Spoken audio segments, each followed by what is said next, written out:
आप देख रहे हैं इंडिया न्यूज। सबसे पहले देश, आपके साथ मैं रचना बंसल। 12 जून को हुए प्लेन क्रैश में मरने वालों का आंकड़ा बढ़ा है। ये 275 के पार पहुंच चुका है। आज सुबह तक 248 शवों के डीएनए सैंपल लिए गए, जिनमें से 42 की शिनाख्त हो गई है। 14 शव परिजनों को सौंप दिए गए हैं। उनके डेथ सर्टिफिकेट भी परिजनों को दिए गए हैं। एम्बुलेंस के जरिए सिक्योरिटी के साथ शवों को उनके गृह नगर पहुंचाया जा रहा है। इसके लिए 230 टीमें बनाई गई हैं, जो कि मृतकों के परिजनों से सीधे संपर्क में हैं। 192 एम्बुलेंस और वाहन स्टैंड बाय पर रखे गए हैं। हादसे में जान गंवाने वाले विदेशी नागरिकों में से 11 के परिजन आज अहमदाबाद पहुंच सकते हैं। इधर विमान हादसे में जान गंवाने वाले गुजरात के पूर्व सीएम विजय रूपाणी के शव की पहचान भी हो गई है। पूर्व सीएम विजय रूपाणी के शव को परिजनों को सौंप दिया गया है। परिजनों के मुताबिक राजकोट में कल 2 अंतिम संस्कार किए जाएंगे। अहमदाबाद हादसे में जिन परिवारों ने अपने लोगों को खोया है, उनके जख्म कभी नहीं भरेंगे और एक अंतहीन दर्द हमेशा के लिए रहेगा।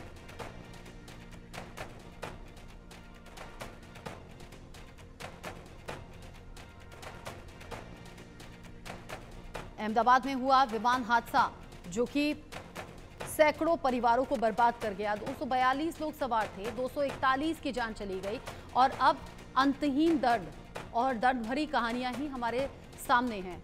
इसी फ्लाइट में सवार थे पूर्व सीएम विजय रूपाणी भी, जिनकी इस हादसे में मौत हो गई। अभी डीएनए सैंपल्स लिए जा रहे हैं और उनके परिजनों से मिलान हो रहा है, ताकि शव परिवार वालों को सौंपे जा सके। हादसे के चौथे दिन भी जांच टीमें घटनास्थल पर मौजूद हैं। जांच टीम के साथ बड़ी संख्या में मजदूर भी पहुंच रहे हैं। जांच टीम अभी भी घटनास्थल से मानवीय अवशेषों को ढूंढने में लगी है। शाहिद अंसारी की रिपोर्ट देखिए। अहमदाबाद के मेघानी नगर में जाए हादसे पर हम मौजूद हैं, जहां पर एयर इंडिया का वो विमान हादसे का शिकार हो गया। 4 दिन बीत जाने के बाद भी अभी भी यहाँ हालात ज्यों का त्यों बरकरार हैं। आप देख सकते हैं पूरे इलाके को जो है, आसपास के 500 मीटर के इलाके को छावनी में तब्दील कर दिया गया है। यहाँ पे जो है पुलिसकर्मियों की मौजूदगी है। वहाँ दूसरी तरफ आप देखें, खैमे के जैसे जो बना हुआ है तंबू, वो पुलिस है अंदर के हिस्से में। इस तरफ अगर मेरे दाहिने साइड में मेरे कैमरामैन नितिन जाधव से मैं कहना चाहूँगा कि इस तरफ जो है देखिए, ये सब पुलिस की चौकियां बनाई गई हैं और इस पूरे इमारत को जो है खाली करा लिया गया है। ये जो इमारत जहां जिस हॉस्टल में जो है इंटर्न डॉक्टर रहा करते थे, इस इमारत को भी पूरी तरह से खाली करा लिया गया है, क्योंकि अब ये जांच का विषय है। और दूसरी अहम बात ये है कि ऑपरेशन जो सर्च ऑपरेशन या जो टीमें हैं यहाँ मौजूद हैं, वो लोग भी जो है अभी भी मौजूद हैं। उसके साथ साथ कई मजदूर लगाए गए हैं, 10 से ज़्यादा मजदूर यहाँ मौजूद हैं। अब अहम सवाल यही है कि आखिर जब बॉडी रिकवर कर ली गई है तो अभी क्या चल रहा है। तो आपको मैं बता दूं कि ये जो हादसा हुआ है, ये जो ब्लास्ट हुआ है, ये इतना ज़्यादा तेज़ था और इस हादसे में जो है जो 1,20,000 लीटर जो पेट्रोल था, उसने जो रोल अदा किया है, वो एक तरह से आप समझ लीजिए कि जलती पे जो तेल की मिसाल देते हैं, उस पेट्रोल की वजह से ये हादसा जो है बारूद का और बम के गोले के जैसे ये हादसा पेश आया। तो उस हादसे में जो ब्लास्ट हुआ है, उस हादसे में जो है जो बहुत सारे इंसानी जिस्म है, उनके कई हिस्से इधर उधर भी चले गए हैं। यही वजह है कि जो जांच टीम है और जो मजदूर हैं, उनके ज़रिए वो मानवीय अवशेष जो हैं उनको ढूंढने की कोशिश की जा रही है। और आपको मैं बता दूं कि पूरी फ़िज़ा में अभी भी वो जलने की जो बू है वो अभी भी है। और जब हवा इधर उधर की चलती है तो वो इंसानी जिस्मों के जो है बदबू भी जो है पूरी तरह से यहाँ आ रही है। चूँकि हुआ ये है कि सिर्फ जो जहाज़ का मलबा जो गिरा है, सिर्फ उतने ही एरिया में नहीं, बल्कि आसपास के 200-300 मीटर के पूरे एरिया में जो है इंसानी जिस्मों के जो है जो अवशेष अंग हैं, वो इधर उधर जो है चिथड़े जो हुए हैं जिस्मों के, वो इधर उधर चले गए हैं। यही सबब है कि जो जांच टीम है वो अभी यहाँ मौजूद है और उसके साथ साथ जो मजदूरों के ज़रिए जो है उस इलाके में जो है उनको ढूंढने की कोशिश की जा रही है, ताकि जो है जो यहाँ पे अवशेष इधर उधर पड़े हुए हैं वो पूरी तरह से सुरक्षित जो है उनके अंतिम संस्कार के लिए जो है उस जो अवशेष है उसको जो है उनके अंतिम संस्कार के लिए जो है उनके परिजनों को जो है भेज दिया जाए। हालांकि अभी भी जो है जो लोग जिनकी जो यहाँ पे जो लाशें मिली है, उनके डीएनए टेस्ट, ये सारी प्रक्रियाएं पूरी हो चुकी है। अब इसके साथ साथ जो है अब परिजनों को जो है उनके शव जो है सौंपे जा रहे हैं, ताकि वो लोग उसका अंतिम संस्कार कर सकें। कैमरामैन नितिन जाधव के साथ शाहिद अंसारी, इंडिया न्यूज़, अहमदाबाद। जान गंवाने वाले गुजरात के पूर्व सीएम विजय रूपाणी के शव की पहचान हो गई है। पूर्व सीएम विजय रूपाणी के शव को परिजनों को सौंप दिया गया है। परिवार के मुताबिक राजकोट में कल 2 अंतिम संस्कार किए जाएंगे। अहमदाबाद से इंडिया न्यूज संवाददाता प्रतीक लिंबानी की रिपोर्ट। गुजरात राज्य के पूर्व मुख्यमंत्री विजय रूपाणी और राजकोट भाजपा के दिग्गज नेता का अहमदाबाद रेल गैस दुर्घटना में निधन हो चुका है। मेरे पीछे दृश्य देखते हो ये राजकोट जो प्रकाश सोसाइटी है विजय रूपाणी के घर के पास आयुष्य ज्ञान प्रकटेश्वर महादेव मंदिर का है, वहां पर उनकी अंतिम क्रिया की जाएगी। गार्ड ऑफ ऑनर के साथ ये अंतिम क्रिया की जाएगी। हालांकि अभी तक विजय भाई का डीएनए जो था वो मैच नहीं हुआ, इस हिसाब से बॉडी परिवार को नहीं सौंप दी गई थी। और अभी मेरे पीछे दृश्य सामने ही विजय भाई का जो घर है वहां पर उसकी डेड बॉडी को कल लाया जाएगा और अंतिम क्रिया के लिए परिवारजन सहित जो बड़े नेता है वो भी यहाँ पर हालांकि मौजूद हो चुके हैं। इसके चलते राजकोट पुलिस ने भी एक जाहिरनामा प्रसिद्ध किया है और राजकोट के प्रकाश सोसाइटी उनके निवास स्थान से लेकर रामनाथपुरा स्मशान घाट तक एक गार्ड ऑफ ऑनर के साथ उनकी अंतिम क्रिया की जाएगी। और इस घटना में कोई अनिच्छनीय बनाव ना बने उसके चलते राजकोट पुलिस ने भी कड़ा जो देना बंदोबस्त है वो खड़ा कर दिया है और इसमें बड़े बड़े नेता इस अंतिम यात्रा में मौजूद रहेंगे। हालांकि अभी तक बॉडी राजकोट जो उसके परिवार को सौंपी नहीं है। कल ऐसी संभावना है कि विजय भाई की बॉडी कल उसके परिवार को सौंपते ही राजकोट ले जाने की कार्यवाही को परिवारजनों के द्वारा शुरू कर दी जाएगी। कैमरामैन हार्दिक मोर्ने के साथ Pratik Limbani, India News, Rajkot. Ahmedabad civil अस्पताल में विमान हादसे के बाद से ही मृतकों के परिजनों का पहुंचना जारी है। मर्चरी कॉम्प्लेक्स के बाहर परिजनों की भारी भीड़ लगी हुई है। अब तक 14 लोगों के शव उनके परिजनों को सौंपे जा चुके हैं। सिविल अस्पताल से रिपोर्ट देखिए। के सिविल हॉस्पिटल के मर्चरी कॉम्प्लेक्स के बाहर मैं मौजूद हूं और आपको मैं बता दूं कि अहमदाबाद एयर इंडिया विमान हादसे के बाद जो परिजन हैं जिनकी मौत हो गई है उनके रिश्तेदारों को जो है अब उनके शव जो है सौंपने की जो है तैयारी शुरू हो गई है। अब तक की बात करें तो यहाँ से लोगों के शव जो है उनको दे दिए गए हैं, उनके परिजनों को दे दिए गए हैं। यहाँ पे आप देखकर अंदाज़ा लगा सकते हैं ये जो उनके रिश्तेदार हैं वो लोग हैं जो यहाँ खड़े हुए हैं और अपनी अपनी बारी का इंतज़ार कर रहे हैं। जैसे ही यहाँ पे उनको बुलाया जाएगा या उनको कॉल किया जाएगा तो उसके बाद जो है एम्बुलेंस यहाँ से अंदर की तरफ इस हिस्से में जाएगी और यहाँ से एम्बुलेंस के ज़रिए जो है उनके बताए गए स्थान पर जहाँ पे उनको अंतिम संस्कार करना है उस स्थान पर जो है लेकर जो है एम्बुलेंस के ज़रिए जो है वो शव वहाँ तक पहुँचाए जाएंगे। अब तक की बात करें तो यहाँ पे जो है जो मैं जहाँ मर्चरी कॉम्प्लेक्स के पास जहाँ मैं मौजूद हूँ यहाँ पे जो है भारी बंदोबस्त है पुलिस का और उसके साथ साथ जो है यहाँ पे कोशिश ये की जा रही है कि बाहर जो है ज़्यादा भीड़ ना हो ताकि जो लोग हैं जो यहाँ पे जो परिजन हैं उनको किसी तरह की दिक्कतों का सामना ना करना पड़े। दूसरी तरफ मर्चरी सेंटर के पास ही जो है एक ऐसा जो है रुकने के लिए एक इंतज़ाम किया गया है। यहाँ पे जो लोग हैं जो रिश्तेदार हैं जिनके लोगों की मौत हो चुकी है उनके रिश्तेदारों को यहाँ रुकने का इंतज़ाम किया गया है ताकि जैसे जैसे उनका नंबर आए उन्हें कॉल किया जाए और जो डीएनए मैच होती है रिपोर्ट तो उसके बाद उन्हें बुलाया जा सके और उन्हें आसानी से जो है वो शव को जो है वो अपने घर ले जा सकें। आपको मैं बता दूं कि हॉस्पिटल प्रबंधन और साथ में सरकार ने जो है यहाँ पे 200 एम्बुलेंस को जो है रेडी पोजीशन पर रखा है ताकि किसी भी हालत में जो है एम्बुलेंस की कमी या कोई दिक्कत पेश ना आए जिसकी वजह से जो लोग हैं जो मरीज़ों के जिनकी मौत हो गई है उनके रिश्तेदारों की दिक्कतें पेश आए। यही वजह है कि 3 दिनों से जो है इन एम्बुलेंस को जो है अलर्ट पर रखा गया है कि जैसे ही उन्हें फ़ोन आएगा और उसके बाद ही जो है उन्हें उन शव के ताबूत को लेकर जो है बताए गए मुकाम पर पहुंचाना होगा। Shahid Ansari, India News, Ahmedabad. खुशबू राजपुरोहित का शव लेने के लिए उनके परिजन अहमदाबाद के सिविल अस्पताल में मौजूद हैं। इंडिया न्यूज़ संवाददाता ने उनसे बात की। अहमदाबाद विमान हादसे में खुशबू राजपुरोहित वो भी इस हादसे के शिकार हो गई हैं। आपको मैं बता दूं कि कई लोगों के परिजनों को उनके शव वापस कर दिए गए हैं। सर खुशबू के बारे में बताइए सर, क्या रहा है, जब कैसे पता चला, ये सारी बातें बताइए मुझे। जब उनके फादर यहाँ ड्रॉप करके एयरपोर्ट पे लगभग 11 बजे वो बाहर वेट ही कर रहे थे, फिर इनका जो पूरा जो इमिग्रेशन वगैरह सब चेक इन और सब जो हो जाता है तो फिर उसका लास्ट कॉल आया कि भाई सब चेक इन वेक इन सब हो गया। तो फिर उसके बाद में उसके फादर तो इधर ही थे अहमदाबाद में और जब प्लेन वो में उस बैठ गई उसके बाद में वो रवाना हुए यहाँ से।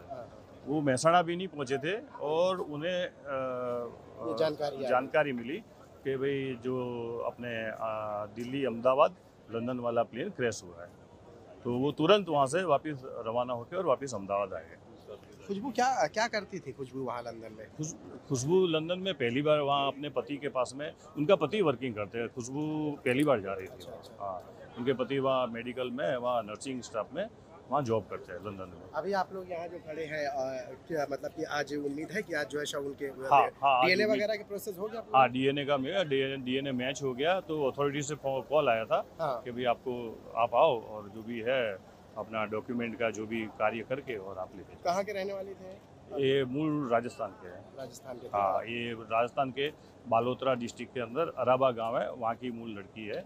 उसका ससुराल जोधपुर डिस्ट्रिक्ट में है, खारावेरा नाम के गांव। कभी सोचा था कि लंदन का ये सफ़र ज़िंदगी का आखिरी सफ़र हो जाएगा?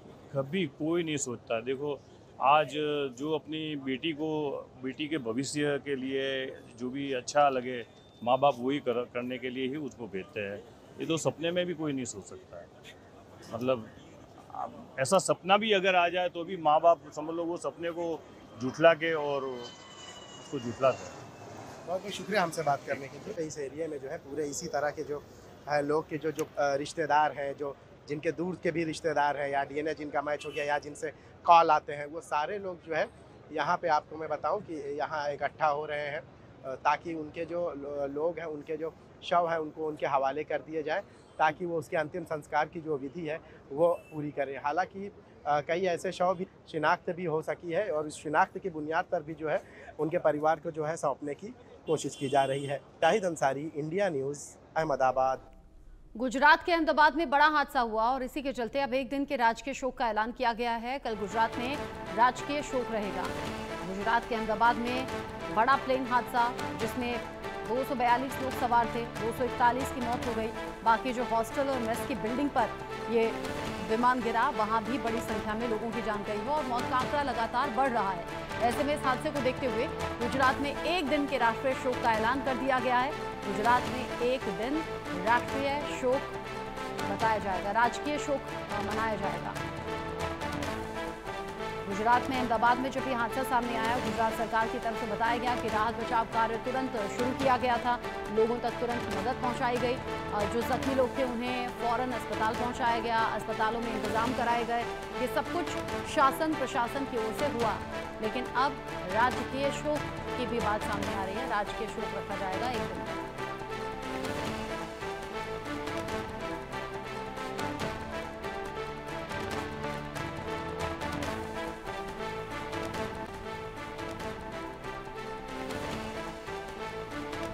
गुजरात में एक दिन के राजकीय शोक का ऐलान किया गया है।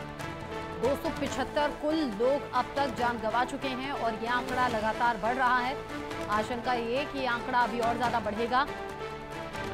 एयर इंडिया का ये विमान जो कि अहमदाबाद में दुर्घटनाग्रस्त हो गया, 242 लोग सवार थे, मात्र एक यात्री उनमें बचा है और बाकी 241 की जान गई। लेकिन साथ ही साथ जिस बिल्डिंग पर यह विमान गिरा, उस बिल्डिंग में एमबीबीएस डॉक्टर का सपना देखने वाले जो जूनियर डॉक्टर थे, जो प्रैक्टिस कर रहे थे, वो भी यहाँ मौजूद थे हॉस्टल में और मेस में, उनकी भी जान गई है। तो अब तक ये आंकड़ा 275 तक जा चुका है। एक दिन का राजकीय शोक रखा जाएगा। अहमदाबाद विमान हादसे में अनिल पटेल ने अपने बेटे हर्षित और बहू पूजा को खो दिया। लंदन से लौटे दंपति परिवार से मिलने के लिए आए थे, लेकिन हादसे ने सब कुछ छीन लिया। अब शव के इंतजार में हैं। उनके परिजनों से इंडिया न्यूज संवाददाता ने बात की है।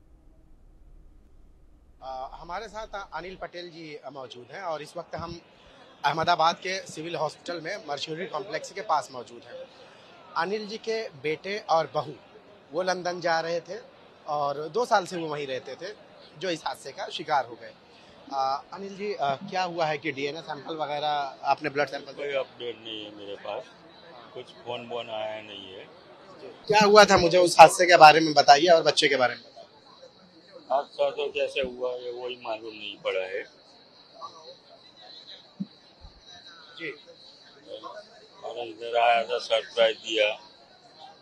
प्रेगनेंसी थी पूजा की, वो मिसकैरेज हो गया था लंदन में, तो अगले पिक्चर के लिए वो वहाँ ट्रीटमेंट जो करनी की थी प्रेगनेंसी, बराबर वो क्लियर नहीं हुआ था, तो उसके अगले पिक्चर के लिए वो जल्दी इधर आके करवा गए। तो डॉक्टर से इधर लंदन से बात किया था, कभी ऐसा ऐसा हुआ है तो बोला डॉक्टर ने तो वहाँ देख लो, नहीं होता है तो जितना बने क्लियर कर दो है। अच्छा अच्छा। तो इसके लिए फिर वो मालूम ही नहीं है हमको, तो वो आने वाला है। सरप्राइज दिया था, 2 साल के बाद आया था। तो जो आपकी बहू है वो यहीं रहती थी, वहाँ रहती थी? वहाँ की लंदन ही था, लंदन प्रेगनेंसी मिस कैरेट हो गई, लंदन ही। दोनों साथ में 2 साल पहले गए थे, लंदन में ही था। हाँ, और उसके लिए फिर इधर आया इंडिया। मतलब कि एक तरह से ये कह सकते हैं कि प्रेगनेंसी प्लान करने के। हाँ, इसके लिए आए। 7 महीने के बाद प्लानिंग करे नया, इसके लिए आए थे। तो क्या बहू आपकी प्रेग्नेंट थी? बहू आपकी प्रेग्नेंट थी? वहाँ प्रेग्नेंट थी, वहाँ मिस कैरेट हो गया। फिर उसके बाद वो यहाँ आए डॉक्टरी के लिए। वहाँ जल्दी प्रोसेस नहीं होती है लंदन में, वेट एंड वॉच। वापस यहाँ आने का मकसद ये था कि वापस से जो है वो प्रेगनेंसी प्लान करने का। हाँ, बस वो क्लीन करके अगले पिक्चर के लिए उसका प्लानिंग। तो फिर यहाँ के डॉक्टर ने फिर उनको इजाजत दी होगी वापस जाने के लिए? हाँ, वो क्लियर कर दिया था सब, 6-7 दिन ट्रीटमेंट में सब क्लियर कर दिया अगले भविष्य के लिए। अनिल की उम्र कितनी थी और आपके कितने बेटे हैं? एक ही बेटा है वो, हर्षित पटेल। हर्षित, आप अनिल आप हैं, और हर्षित की उम्र कितनी? 30 साल। क्या करते थे हर्षित लंदन में? मतलब जॉब करते थे दोनों पूजा और दोनों हर्षित। पूजा की कॉलेज कंप्लीट हो गई, डिग्री भी मिल गई, पास हो गई थी, खुशी थी, जॉब भी करते थे दोनों। मतलब हम ये कह सकते हैं कि एक नई जिंदगी की शुरुआत थी, और यहाँ पे जब वापस आए प्रेगनेंसी प्लान किया उन्होंने, मतलब कि फ्यूचर का फिर से जो, यानी कि एक बार जो है उनका कैरेज हुआ है, उसके बाद यहाँ आए फिर प्लान किए, लेकिन किस्मत को कुछ और मंजूर था। उसको बहुत साल से ऐसा था कि मैं बाहर जाऊँ, कमाऊँ, खुद का मकान हो। हर्षित को? हाँ, और पूजा को भी इतना क्लोज हो गया था, एक दूसरे के बिना रह नहीं सकते थे। पूजा मेरे को बोलती थी, पापा मैं चली जाऊँ तो क्या करेंगे अकेला करके। उसकी मम्मी तो, हर्षित की मम्मी तो 6 साल पहले गुजर गई थी। जी जी। तो उसको कुछ करना था, कुछ करना था। उसके मन में ऐसा था मैं कुछ करके बन के दिखाऊं, क्योंकि मेरे पास इतनी धन दौलत है नहीं, बराबर। लेकिन हर्षित ने तो अपने दम पर ये सारी चीजें तो की ही ना? किया, आगे पीछे से सब पैसे लेके मैरिज करके 25 लाख रुपये खर्चा करके हो गए। 17 लाख पूजा की कॉलेज की फी भरी है। तो पूजा ने आपसे जो बातें कही थी उससे यही समझ में आता है कि आपकी और पूजा की बॉन्डिंग बहुत अच्छी रही। हाँ, बहुत। अभी मेरे को हर्षित की याद नहीं, इससे ज्यादा पूजा की याद बहुत आती है। जो एक मिसाल दी जाती है ना कि बहू बेटी के जैसे। हाँ, बस ऐसे दोनों साथ में जाते थे एक्टिवा में। 7 साल उसकी शादी को हुआ है। 7 साल में मेरे को इतना बड़ा उसने रखा है ना, उसकी मम्मी की याद नहीं आई है मेरे को। हर्षित की मम्मी की कभी कमी नहीं पड़ी मेरे को। मतलब देखिए कि 7 साल शादी को होना, लंदन जाना, लंदन में मिसकैरेज होना, फिर यहाँ आना, गुजरात आना, यहाँ से फिर से एक बार प्रेगनेंसी प्लान करना कि एक नई जिंदगी फिर से शुरू, या एक, और फिर उसके बाद ये हादसा। हाँ, बहुत हिम्मत वाली दोनों बच्चे बहुत हिम्मत वाले थे, पर कुछ करके बताना है। अभी पहले आपकी पत्नी का इंतकाल हुआ, उनका देहांत हो गया, अब बेटा और बहू, तो आप एक तरह से अकेले हो गए। हाँ, मैं बिल्कुल अकेला हो गया अभी बिल्कुल अकेला हो गया। आपको कोई कॉल वगैरह आया यहाँ से डीएनए सैंपल वगैरह कलेक्ट करने के लिए? अभी कुछ नहीं आया मेरे पास, कोई अपडेट नहीं है। भाई इतना मालूम पड़ा है, सब बोलते हैं कभी आज की तारीख में सबको दे देने के लिए पूरी। तो मतलब एक ही बात ना है, प्रशासन, मीडिया सब अच्छा काम कर रहे हैं। 3-4 दिन से जो हादसा हुआ है सबसे बड़े पग है, उसके मैं धन्यवाद देता रहूँ पुलिस स्टाफ को, सरकार को। इतनी दुर्घटना में इतना जल्दी और उन लोगों ने व्यवस्था करी है कि जितना बने वो जल्दी करे। मुझे हर्षित और पूजा की फोटो दिखाएंगे? हर्षित और पूजा की कोई फोटो थोड़ा सा दिखाइए इनके आंसू से। ये देखिए, ये तस्वीर जो है, आप एक मतलब इस फोटो को देखकर, तस्वीर को देखकर आप अंदाजा लगाइए कि एक बाप पर जो है क्या बीत रही होगी।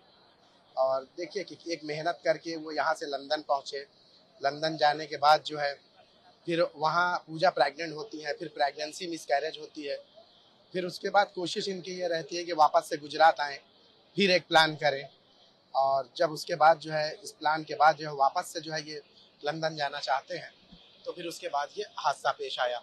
आपको मैं बता दूं कि इस वक्त जहां मैं मौजूद हूं, इस पूरे अहाते में, इस पूरे परिसर में कुछ इसी तरह से जो जिन लोगों की मौत हो गई है, उनके परिजन, उनके रिश्तेदार यहाँ मौजूद हैं। और हर एक को अपनों का जो है बिछड़ने का गम है। लेकिन उससे ज़्यादा हर एक की जो लाइफ में जो ये चीज़ें हुई है, उसके साथ साथ उनकी ज़िंदगी की जब आप बातें सुनते हैं, जैसे आप अनिल जी की बात आप सुन लीजिए, तो अनिल जी बताते हैं कि इनकी पत्नी का पहले ही इंतकाल हो गया था, लेकिन बहू और उनके बीच की जो बॉन्डिंग थी, उस बॉन्डिंग में जो है उसकी कीमत, उसकी भरपाई कोई नहीं कर सकता। आज भी जो है बेटे और बहू को लेकर जो है, और ख़ासकर जो है जब वो यहाँ से जा रही थी, तो उस दौरान का जो इनका कम्युनिकेशन, इनकी जो गुफ्तगू रही है, वो आज वो याद करते हैं।